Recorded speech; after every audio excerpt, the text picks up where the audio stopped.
And we're live. I guess, so I'm here with David Schmidt, my direct supervisor here located at Corning in Fort Worth Keller.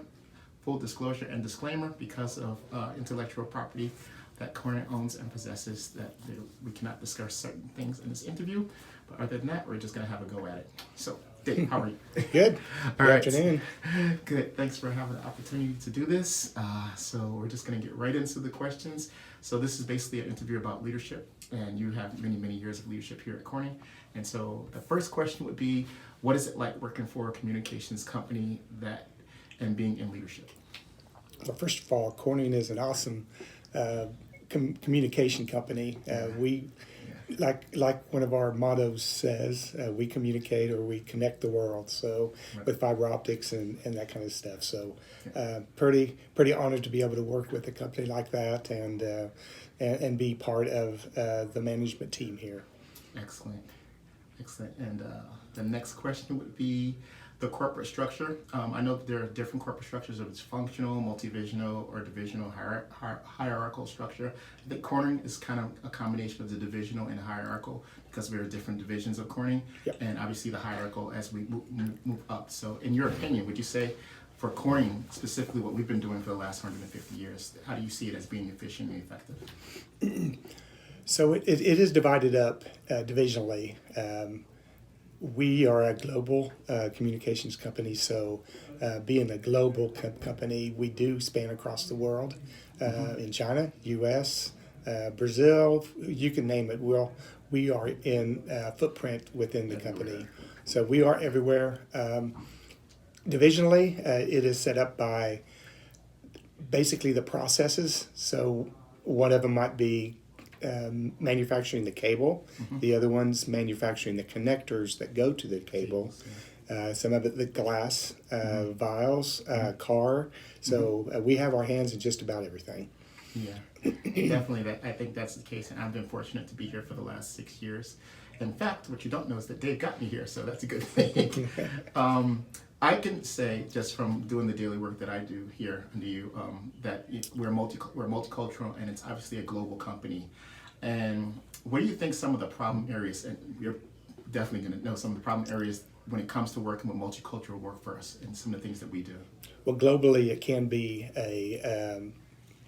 not a problem, you might say, but it can put different layers in a respect that communication can be miscommunicated, you might say. I don't know the right wording, but different languages could be a barrier.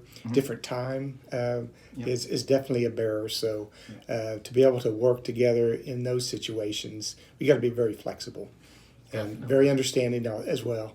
Definitely, I know that from my own self and dealing with my own job, task and functions. That understanding what other people are thinking, how they go about their daily functions. So that's always an interesting aspect of this. Exactly, and the cultures, they have different mindset on how they want to work things and how they approach things. So you got to be very careful on how to approach those people and how to communicate effectively. Okay, excellent. And so I'm going to jump in on this one because they say, what is your communication and leadership style? I'll say my opinion that his communication style is really good. I don't think that he does a lot of micromanaging. He empowers his people to go about their business and to accomplish their tasks. And if we need them, he's always there for us. And then I'll just leave it to you. That's basically it. I expect the employees. You've come to the company with good standing, good knowledge. I expect that person to be able to explore, and I don't need to micromanage. That's not a good management of style that I think. I do like to manage by walking around. And what I mean by that is I go to the floor every day. I communicate, say hi to everybody every day, get to know those people, know their story and understand where they're coming from. That way I can manage them much more effectively. And if they need help, I'm here to help. I agree. I think that works for me too. It's always a great place to come here. I've never had a bad day at Corning. Might be a lot of work, but never a bad day.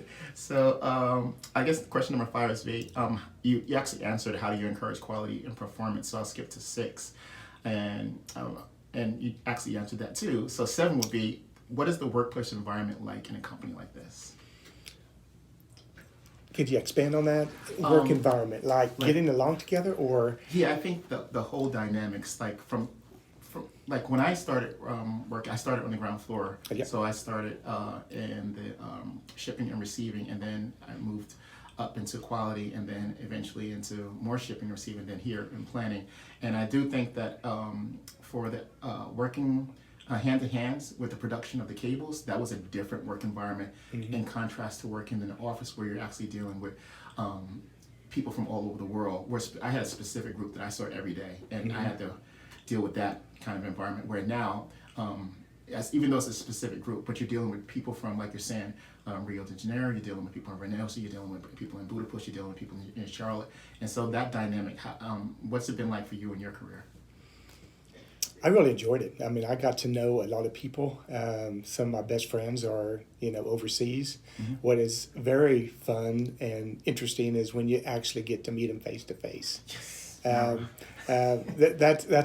really tugs on your heart as far as getting to know those people, and when that happens, you really get a better rapport and understanding of each other, and it seems like they will reach out and do anything for you if you can actually have that happen. So being around the world and being so far apart, it's nothing like, getting together and really getting to know that person across seas or across, the whatever it might be. Yeah. I agree.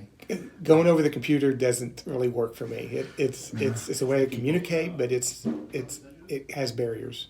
Yeah, that was one of the things that I highlighted for me when I saw people coming in, and I saw, a highlight was one Dana celebration. That was teary-eyed, and going through that and seeing how people cared about the fact that, not just that you work here, but they care about you as a person. And then when you have the guests coming from other facilities and how you treat them, and you take them out and you show them the city, and you make them feel like they're part of the team here. So that means something to me that I saw from my own personal experience. The longer you're here at this facility, the more bonds you have in it as a family atmosphere. You work with these days work with everybody every day, and a lot of times you work more than at the facility than you do even at home. So it's important to be able to be part of that. It's awesome. I agree. And FYI, so my direct supervisor, Dave, he's going to be retiring, so I get to ask this question, and I think it's going to be a really good answer. So what would you say has been your highlight of working for Corning for all these years? Because you've done so much. Just being able to put my stamp on, everything that I did. I came in as a planner buyer. Then I managed the warehouse and distribution. Then I went to more of a supply chain role as far as doing special projects. And then I was brought back into the whole distribution and the plant lead of the whole facility. So that growth, it was pretty awesome to be able to part of and be able to lead a lot of awesome people. And I think that's probably the highlight. Those are the footsteps that I want to travel. I'm just saying. Just baby steps. That's all it takes. Baby steps.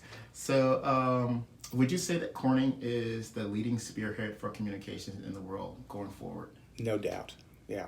Without our fiber optics and without our technology, we wouldn't be in the computers and the telephones, and the whole world would be in a whole different situation. It would. I told somebody that's on the weekend, I was like, whenever you make a phone call, just think Corning. Just think Corning. Like one of our mottos, we connect the world, and that's really true. That is the truth. That is the truth. So wrapping up this interview, the last question would be, Corning is a global company. In your career, how has it changed over the years, and do you think, without divulging our intellectual property and secrets, how we kept that competitive edge? Well, by being by continuing the razor edge as far as being the company that always was able to outperform the other companies as far as technology. We put a lot of money in research and development. I don't know what the percentage is. It doesn't matter, but it's higher than most companies. Right. And when you can do that, you always have an advantage over your other competitors. And we always look at, the whole picture, supply chain, the raw materials, you name it. We got special people that manages every one of those kind of roles. And when you do that, it kind of balls up to one big success. We also have really great managers up the top. They understand, they've been here long enough that to really understand, what's going on in the outside world and how we can affect Corning as a whole. So with that senior leadership, I think it's really makes a big difference. Thank you. Well, that ends my interview with my direct supervisor, David, who's a great man and someone that I'm very fortunate to have known as far as I've known him and continue to know him for the rest of my life. And like I said, he is the reason I'm here. And so I just continue to want to grow and develop like him. I'm sad to see him leave. He knows how I feel. But thanks so much for giving me the opportunity to do this interview. Thank you, Curtis. Thank you. Anytime. Thank you.